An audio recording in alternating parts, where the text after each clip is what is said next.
45장 8절 하나님이 나를 바로에게 아버지로 삼으시고 그 온 집에 주로 삼으시며 애굽 온 땅에 통치자로 삼으셨나이다. 창세기 45장 8절 하나님이 나를 바로에게 아버지로 삼으시고 그 온 집에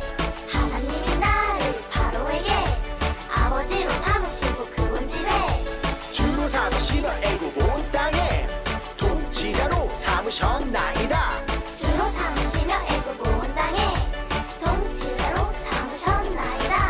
하나님이 나를 바로에게 아버지로 삼으시고 그 온 집에 주로 삼으시며 애굽 온 땅에 통치자로 삼으셨나이다.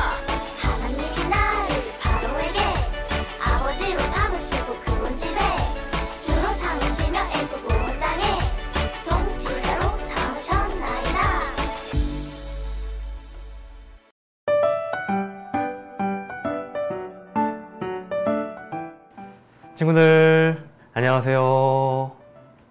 친구들 우리가 1월, 2월 두 달에 걸쳐서 보았던 창세기 말씀이 오늘 마무리가 돼요.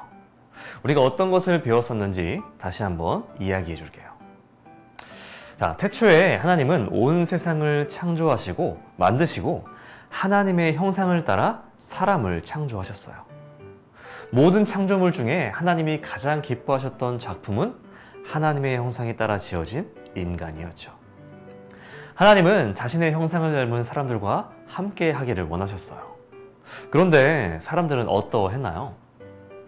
사람들은 하나님의 말씀을 거역하고 하나님의 통치를 떠나 자신들이 원하는 대로 살아가기를 선택했어요.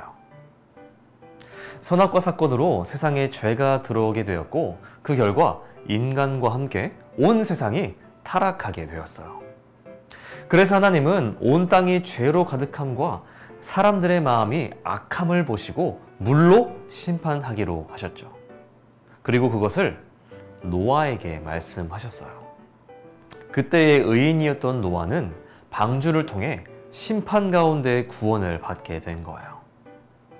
하나님은 노아와 그 후손들에게 땅의 모든 동물들을 다시는 물로 심판하지 않겠다며 무지개를 보여주셨죠. 여기서 사람들의 죄가 끝났으면 어땠을까요? 그러나 사람들은 하나님의 이름이 아니라 자기의 이름을 드러내고 흩어짐을 면하기 위해 바벨탑을 세웠어요.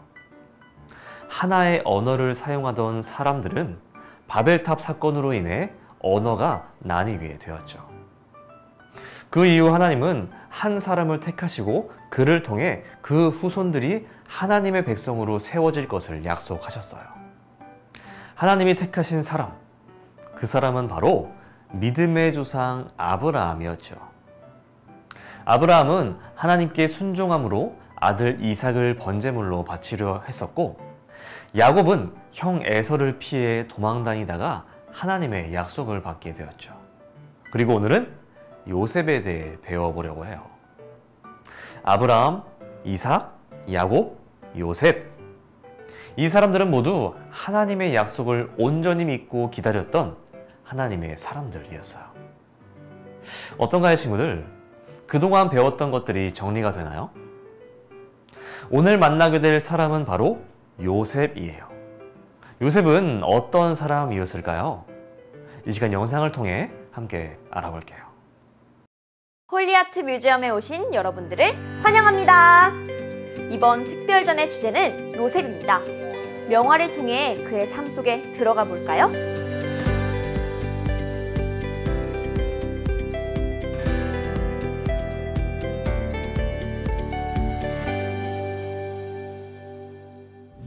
첫 번째로 소개해드릴 그림은 19세기 독일의 화가 피터 폰 코넬리우스의 작품입니다. 이 그림은 애굽의 총리가 된 요셉이 곡식을 구하기 위해 애굽을 찾아온 형들에게 자신의 정체를 밝히는 창세기 45장의 사건을 생생하게 묘사하고 있는데요. 그림 속 요셉은 형제들에게 자신이 어릴 적 노예로 팔려갔던 동생 요셉임을 밝히고 동생 베냐민을 껴안고 울며 용서하고 있습니다. 형들의 반응도 또한 다양한데요. 감격하며 눈물을 흘리기도 하고 의심의 눈초리로 노려보기도 하고 보복하지 않을까 두려워하기도 합니다. 또한 손에 입을 맞추며 친밀감을 표현하기도 합니다. 요셉은 형들을 안심시키며 형들이 자신을 팔아넘긴 것도 이스라엘을 구원하기 위한 하나님의 계획이었음을 설명합니다. 그리고 아버지 야곱을 애굽으로 모셔오도록 했고 요셉의 가족들은 모두 애굽으로 이사와 요셉과 함께 살게 됩니다. 형들과 요셉 사이에 무슨 일이 있었던 걸까요? 왜 형들은 요셉을 다른 나라의 노예로 팔았을까요? 두 번째 작품을 보며 설명해 드리겠습니다. 이 그림은 16세기 이탈리아의 화가 안드레아 델사르토의 작품입니다. 흥미롭게도 이 작품은 한 장의 그림 안에 여러 가지의 사건을 동시에 표현하고 있습니다. 이야기는 왼쪽 아래부터 시작합니다. 먼저 요셉이 아버지와 어머니를 비롯하여 형제들에게 꿈 이야기를 하고 있습니다. 요셉은 식구들에게 형들의 곡식단들이 빙 둘러서서 자신의 곡식단에게 큰 절을 하였고 해와 달과 별 11개가 나에게 큰 절을 하였더라고 말했습니다. 그래서 형들의 질투를 사게 되죠. 자, 다음 이야기는 중앙의 아래에 있습니다. 그의 어머니 라헬이 보는 가운데 야곱이 아들 요셉에게 심부름을 시키는 장면입니다. 야곱은 요셉에게 형들과 양떼가 잘 있는지 보고 오라고 합니다. 요셉은 아버지의 말씀을 듣고 지팡이를 들고 짐을 챙겨 형들에게로 향합니다. 그런데 요셉의 형들은 멀리서 오고 있는 요셉을 보며 요셉을 죽이려는 음모를 꾸밉니다. 형들은 요셉을 죽여 구덩이에 던져넣고 사나운 짐승에게 잡아먹힌 것처럼 꾸미려고 합니다. 하지만 동생을 차마 죽일 수 없었던 형들은 마침 지나가는 외국 상인들에게 돈을 받고 팔아버립니다. 마지막 장면은 오른편 아래에 있는데 요셉의 형이 피 묻은 저고리를 야곱에게 보여주자 야곱은 자신의 옷을 찢으며 요셉의 죽음을 슬퍼합니다. 이후 외국 상인들에게 팔려간 요셉은 어떻게 되었을까요? 요셉은 애굽의 경호 대장인 보디발의 집의 종으로 팔려가게 됩니다. 성실하고 총명했던 요셉은 주인의 눈에 들어 주인의 모든 재산을 관리하는 자리까지 올랐습니다. 그런데 요셉은 자신을 유혹하려다 실패한 보디발의 아내에게 모함을 받아 감옥에 갇히는 신세가 되고 말았습니다. 요셉의 인생은 이렇게 비극으로 끝나고 마는 것일까요? 당연히 아니겠죠. 요셉의 인생에 반전이 일어나는 사건이 벌어지게 됩니다. 세 번째 그림은 바로 첫 번째로 소개했던 화가 피터 코넬리우스의 작품 바로의 꿈을 풀이하는 요셉입니다. 어느 날 밤 애굽의 왕 바로가 꿈을 꾸었는데 하도 마음이 뒤숭숭해서 나라에서 최고로 지혜로운 사람을 불러 꿈을 해석해보게 합니다. 하지만 아무도 그 꿈을 해석하지 못하죠. 그런데 바로의 술시종을 들던 신하가 감옥에 갇혀있을 때 알게 된 요셉을 생각해냅니다. 왕은 감옥에 있던 요셉을 데려오라고 하였고 요셉은 왕의 꿈을 해석해주게 됩니다. 7년 동안은 풍년이 올 것입니다. 하지만 이후 7년은 흉년이 될 것입니다. 그렇기 때문에 풍년에는 곡식을 잘 저장해두어 흉년을 대비하십시오. 요셉이 바로의 꿈을 슬기롭게 풀이하고 그 대책까지 세워주자 왕은 그의 비범함을 보고 총리로 세웁니다. 이렇게 애굽의 총리가 된 요셉은 풍년이 든 7해 동안 양곡을 사들여 창고에 저장하고 7년 동안 기근이 들자 곡식 창고를 모두 열고 곡식을 팔아 기근을 이겨냅니다. 그런데 이 기근은 이스라엘에 있던 야곱과 그의 가족들에게도 닥치게 되었습니다. 그래서 요셉의 형들은 애굽에 곡식이 있다는 소식을 듣고 애굽으로 오게 된 것입니다. 홀리키즈 친구들! 명화로 만나본 요셉의 인생이 어떤가요?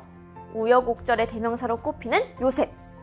그러나 요셉은 자신을 팔아버린 형들에게 분노하거나 감옥에 갇힌 자신을 보며 절망하지 않았습니다.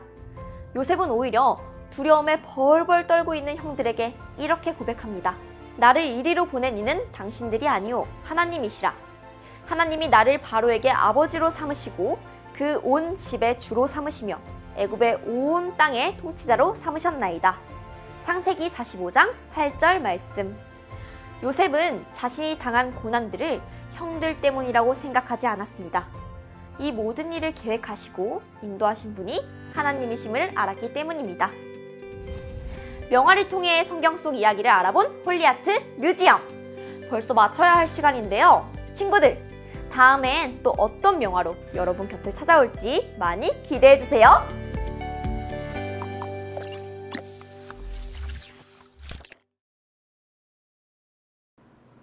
자, 요셉의 인생 어떠했나요? 처음에 요셉은 형들을 알아보았지만 10명이나 되는 형들 중에 요셉을 알아보는 형은 한 명도 없었어요. 왜냐하면 형들은 자신들이 노예로 팔아버린 요셉이 애굽이라는 커다란 나라의 국무총리가 되어 있을 거라고는 전혀 상상할 수도 없었기 때문이에요. 그런데 왜 요셉이 형들을 계속 모른 척 했을까요? 그것은 요셉은 자신을 팔아버린 형들의 진심을 알고 싶었기 때문이에요. 그래서 막내 동생을 노예로 삼을 거라는 시험도 해보았던 거죠. 그때 요셉의 형들 중에서 유다가 막내 동생을 대신해서 자신이 노예가 될 거라 말하면서 그동안 마음에 있었던 죄책감들을 이야기했어요. 요셉은 그때 형들의 진심을 알게 됐고 드디어 자신의 존재를 형들에게 알린 거예요. 그리고 요셉은 형들에게 어떻게 했나요? 자신을 힘들게 했던 형들에게 복수했을까요? 요셉이 어떻게 했는지 오늘 말씀에 잘 나와 있어요. 오늘 말씀 함께 읽어보겠습니다. 시작! 하나님이 나를 바로에게 아버지로 삼으시고 그 온 집의 주로 삼으시며 애굽 온 땅의 통치자로 삼으셨나이다. 창세기 45장 8절 하반절 말씀. 아멘. 여기서 바로의 아버지라는 말은 바로가 가장 신뢰하는 상담자요 친구라는 의미예요. 요셉은 자신이 당한 고난을 형 때문이라 생각하지 않았어요. 오히려 하나님이 요셉에게 꿈으로 약속하신 것을 이루기 위한 계획이라고 생각한 거예요. 친구들, 이처럼 하나님의 약속은 오랜 시간이 흘러도 결코 변하지 않아요. 창세기 47장 27절의 말씀을 볼게요. 이스라엘 족속이 애굽 고센 땅에 거주하며 거기서 생업을 얻어 생육하고 번성하였더라. 창세기 47장 27절 말씀. 아멘. 요셉의 가족이 애굽에 정착하게 되면서 이스라엘 민족의 인구가 빠르게 늘어나게 돼요. 이것은 하나님이 아브라함에게 큰 민족을 이루게 하겠다는 약속이 성취되는 중요한 사건이죠. 이처럼 하나님은 오래전 인류를 향한 구원의 약속을 하셨어요. 그리고 그 약속은 시간이 흘러 여러 나라에 두루 퍼지다가 마침내 선교사님들을 통해 우리나라에게까지 전달되었죠. 어떤가요, 친구들? 이처럼 하나님의 약속은 결코 변함이 없고 영원한 거예요. 우리는 지난 한 달 동안 하나님의 약속을 따라간 4명의 인물들을 모두 알아보았어요.